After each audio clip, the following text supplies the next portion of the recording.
नमस्कार दोस्तों, welcome to our YouTube channel CNC Infotech. तो आज हम सॉल्व करने वाले हैं 3 अक्टूबर 2021 का RSCAT का एग्जाम पेपर। तो इसका पहला क्वेश्चन है, निम्नलिखित में से कौन सा कंप्यूटर हार्डवेयर को चलाता है और कंप्यूटर सॉफ्टवेयर को चलाने के लिए एक मंच के रूप में काम करता है। तो अब हम इसके ऑप्शंस के बारे में जानते हैं। ऑपरेटिंग सिस्टम, अनुप्रयोग सॉफ्टवेयर, ए एंड बी और उपरोक्त में से कोई भी नहीं। तो अब हमारा आंसर है 1। क्यों? क्योंकि ऑपरेटिंग सिस्टम एक ऐसा सिस्टम होता है जो कि हार्डवेयर के साथ में कनेक्टेड होता है और सॉफ्टवेयर को चलाने के लिए मंच के रूप में कार्य करता है। तो इसका करेक्ट आंसर हुआ ए।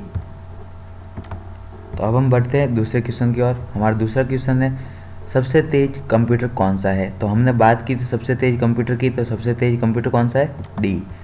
तो इसका करेक्ट आंसर हुआ डी। अब हम बढ़ते हैं हमारे तीसरे क्वेश्चन की ओर। हमारा तीसरा क्वेश्चन है, निम्न में से कौन सी मेमोरी प्रति सेकंड कई बार रिफ्रेश होती है?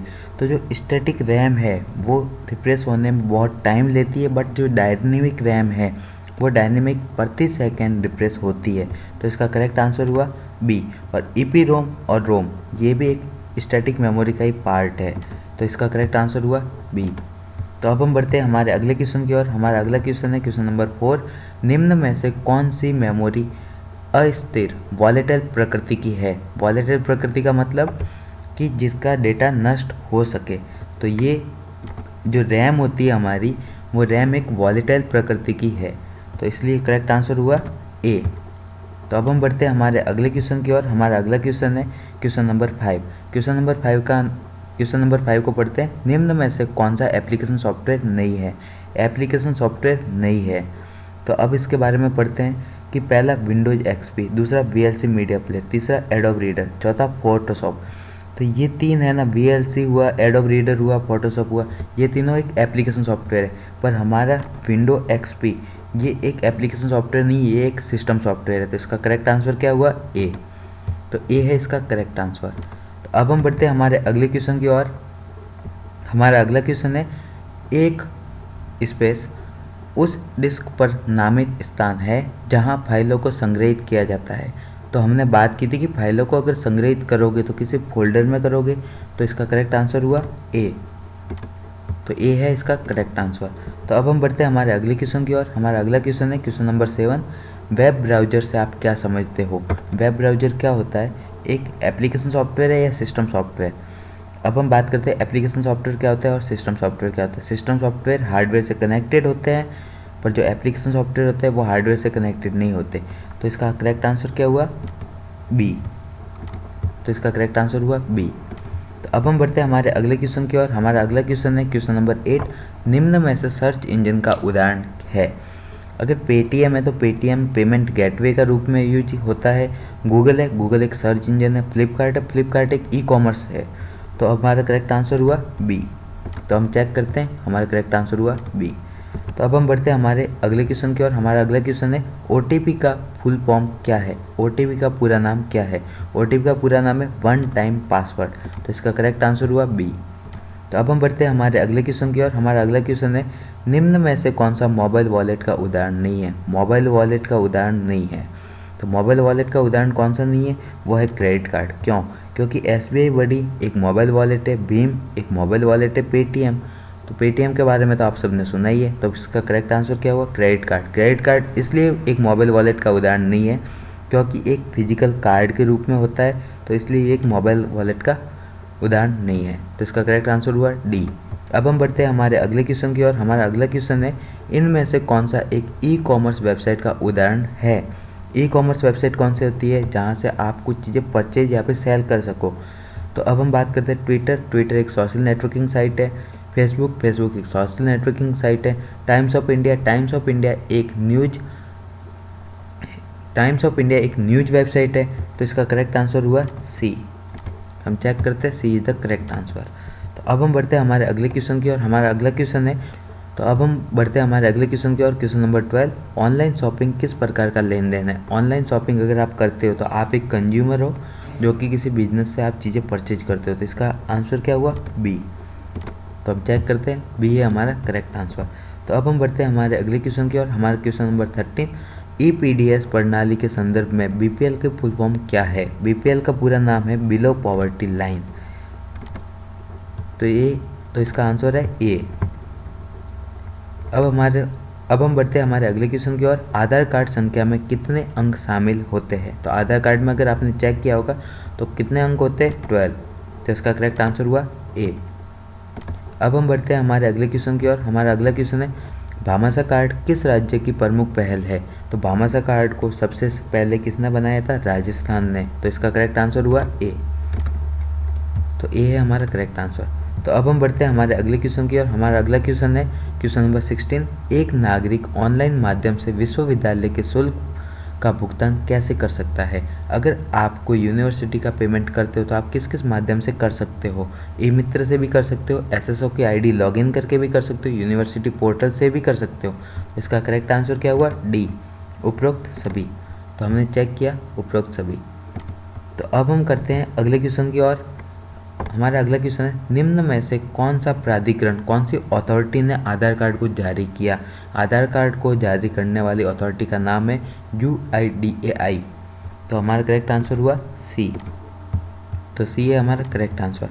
तो अब हम बढ़ते हैं हमारे अगले क्वेश्चन की ओर। हमारा अगला क्वेश्चन है, पासपोर्ट आवेदन के संदर्भ में PSK का अर्थ क्या है? PSK का फुल फॉर्म है पासपोर्ट सेवा केंद्र। तो इसका आंसर हुआ आंसर नंबर सी। तो अब हम बढ़ते हैं हमारे अगले क्वेश्चन की ओर। हमारा अगला क्वेश्चन है क्वेश्चन नंबर 19। निम्न में से कौन सा मोबाइल ऑपरेटिंग सिस्टम नहीं है? अब मोबाइल ऑपरेटिंग सिस्टम कौन कौन से है, पहले उनके बारे में बात करते हैं। एंड्रॉयड हमारा मोबाइल ऑपरेटिंग सिस्टम है। iOS हमारा एप्पल में जो एप्पल की डिवाइसेज होती है उसमें कौन सा ऑपरेटिंग सिस्टम होता है? iOS। विंडोज के फ़ोन आजकल आने लग गए हैं तो कौन से वाला ऑप्शन नहीं होगा? वो है हमारा लाइनक्स ऑपरेटिंग सिस्टम। ये एक कंप्यूटर का ऑपरेटिंग सिस्टम होता है। तो हमारा करेक्ट आंसर हुआ डी। अब हम बढ़ते हैं हमारे अगले क्वेश्चन की ओर। हमारा क्वेश्चन नंबर 20। नीचे दिए गए स्क्रीन लॉक में से कौन से स्क्रीन लॉक एंड्रॉयड डिवाइसेज के लिए उपलब्ध है? पैटर्न उपलब्ध है, पिन उपलब्ध है, पासवर्ड उपलब्ध है। तो इसका करेक्ट आंसर क्या हुआ? आंसर डी, उपरोक्त सभी। तो अब हम बढ़ते हैं हमारे अगले क्वेश्चन की ओर। हमारा क्वेश्चन नंबर 21। निम्न में से किस की के माध्यम से कर्सर की राइट साइड की ओर के अक्षरों को डिलीट किया जाता है? अगर आपको लेफ़्ट से राइट साइड की चीज़ों को डिलीट करना हो तब तो आप बैक स्पेस करते हो, और अगर आपको आपके कर्सर के राइट साइड की चीज़ों को डिलीट करना हो तब आप कौन सा बटन यूज करते हो? Delete button. तो इसका करेक्ट आंसर हुआ डिलीट। तो अब हम बढ़ते हैं हमारे अगले क्वेश्चन की ओर। हमारा क्वेश्चन नंबर 22। इनमें से क्या इस्तेमाल कर आप डॉक्यूमेंट के मोड को पोर्ट्रेट से लैंडस्केप मोड में बदल सकते हो?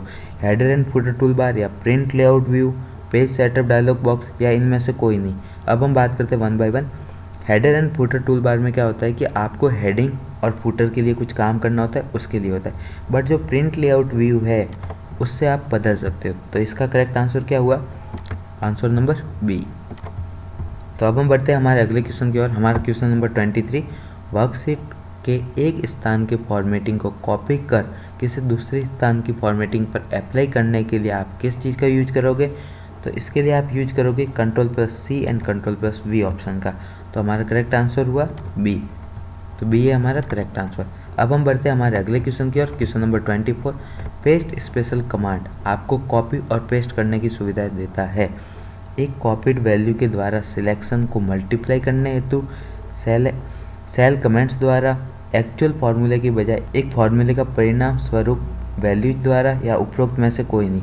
तो अब हम बात करते हैं पेस्ट स्पेशल कमांड है वो हमारे एक जगह की एक कॉपीड वैल्यू के द्वारा सिलेक्शन को मल्टीप्लाई करने हेतु ही काम आया जाता है। तो इसका करेक्ट आंसर हुआ ए।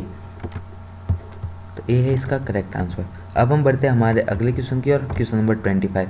एक फार्मूला बनाने के लिए निम्न में से आप किस चीज़ का उपयोग कर सकते हैं?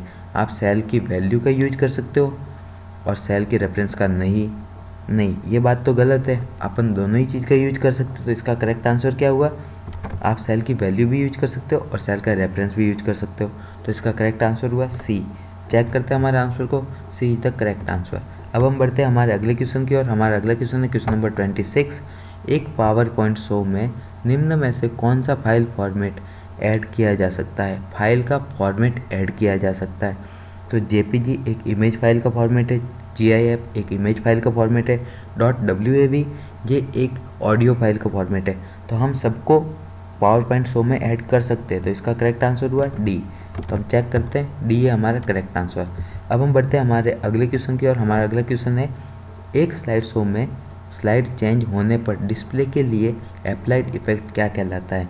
एक स्लाइड और दूसरी स्लाइड जब चेंज होती है तब उसके बीच में कौन सा इफेक्ट लगता है, वो लगता है स्लाइड एनिमेशन। तो इसका करेक्ट आंसर हुआ ए। अब हम बढ़ते हैं हमारे अगले क्वेश्चन की ओर। क्वेश्चन नंबर 28, प्रेजेंटेशन में विद्यमान सभी स्लाइड का एक ही जैसा प्रदर्शन चाहने के लिए आप निम्न में से उपयोग करते हैं। हम कौन सी चीज़ उपयोग करते हैं, एक साइड का डिस्प्ले करवाने के लिए हम स्लाइड का लेआउट का ऑप्शन यूज करेंगे, जिसके द्वारा सारी चीज़ों के लेआउट सेम हो की जाएगी। तो इसका करेक्ट आंसर क्या हुआ, ए। अब हम बढ़ते हैं हमारे अगले क्वेश्चन की ओर। क्वेश्चन नंबर 29, इनमें से कौन सा साइबर खतरा नहीं है, साइबर अटैक नहीं है। वायरस एक साइबर अटैक है, ट्रोजन हॉर्स एक साइबर अटैक है, ई कॉमर्स एक सोशल प्लेटफॉर्म है, ई कॉमर्स एक अलग चीज़ है, डिनाइल ऑफ सर्विस एक साइबर अटैक है। तो हमारा करेक्ट आंसर क्या हुआ, ई कॉमर्स, क्योंकि ये एक साइबर अटैक नहीं है, यहाँ पे चीज़ें परचेज की जा सकती है। तो करेक्ट आंसर हुआ सी। अब हम बढ़ते हैं हमारे अगले क्वेश्चन की ओर। क्वेश्चन नंबर 30, निम्न में से कौन सी सुविधा आपके कंप्यूटर की state, system files, installed application, window registry, system setting सहित को पिछली बार के समय में वापस रिवर्ट करने के लिए की जाती है। पिछली बार में समय में अगर रिवर्ट करना चाहो तो क्या चीज़ करोगे, बैकअप लोगे और बैकअप को ही यूज करोगे। तो सिस्टम को रिस्टोर करने की ज़रूरत नहीं होती। तो सिस्टम का डिफ्रेगमेंटेशन बोले तो लोकल डिस्क सी बनाना, लोकल डिस्क डी बनाना, तो उससे कुछ फ़र्क नहीं पड़ेगा। तो आपके लिए जो यूज होगा वो होगा सिस्टम का बैकअप। तो इसका करेक्ट आंसर है आंसर बी। तो अब हम बढ़ते हैं हमारे अगले क्वेश्चन की ओर। हमारा अगला क्वेश्चन है, ईमेल में बीसीसी विकल्प क्या है। बीसीसी का फुल फॉर्म है ब्लाइंड कार्बन कॉपी। तो अपन चेक करते हैं आंसर, तो ए है इसका करेक्ट आंसर। तो अब हम बात करते हैं हमारे अगले क्वेश्चन की तरफ। वीजीए केबल में कितनी पिन होती है। तो हमने बात की थी वीजीए केबल में कितनी पिन होती है, वीजीए केबल में 15 पिन होती है। तो इसका करेक्ट आंसर हुआ 15 सी। ओके, अब हम बढ़ते हैं हमारे अगले क्वेश्चन की ओर। क्वेश्चन नंबर 33, निम्न में से कौन कंप्यूटर से हार्ड कॉपी प्रदान करता है। तो कंप्यूटर से हार्ड कॉपी प्रदान करने का काम कौन कौन करते हैं, प्रिंटर ही करता है कंप्यूटर से हार्ड कॉपी। फैक्स मशीन में आप अगर एक जगह से फैक्स डालोगे तो दूसरी जगह पे फैक्स आउटपुट में भी आ सकता है। तो इसका करेक्ट आंसर क्या होगा, अगर कंप्यूटर से हार्ड कॉपी प्रदान करोगे तो आप सिर्फ प्रिंटर के माध्यम से ही कर सकते हो। ईमेल एक सॉफ्ट कॉपी होती है, फैक्स हार्ड कॉपी भी होती है, पर कंप्यूटर से हार्ड कॉपी इसने पूछा है, तो इसलिए करेक्ट आंसर क्या हुआ, बी। तो अब हम बढ़ते हैं हमारे अगले क्वेश्चन की ओर। क्वेश्चन नंबर 34, नेटवर्क के प्रकार है। तो नेटवर्क के लैन, मैन और वैन, ये तीनों नेटवर्क के प्रकार है। तो इसका करेक्ट आंसर हुआ डी। तो डी है इसका करेक्ट आंसर। अब हम बढ़ते हैं हमारे आखिरी क्वेश्चन की ओर, वो है पीडीएफ का पूरा नाम क्या है। पीडीएफ का पूरा नाम है पोर्टेबल डॉक्यूमेंट फॉर्मेट। तो इसका करेक्ट आंसर हुआ सी। तो अगर आपको ये वीडियो हमारा अच्छा लगा हो तो आप एक लाइक कर दीजिए, और अगर आपको कोई भी डाउट है तो आप कमेंट बॉक्स में कमेंट कर सकते हो। सीएनसी इन्फोटेक आपके हमेशा उज्जवल भविष्य की कामना करता है।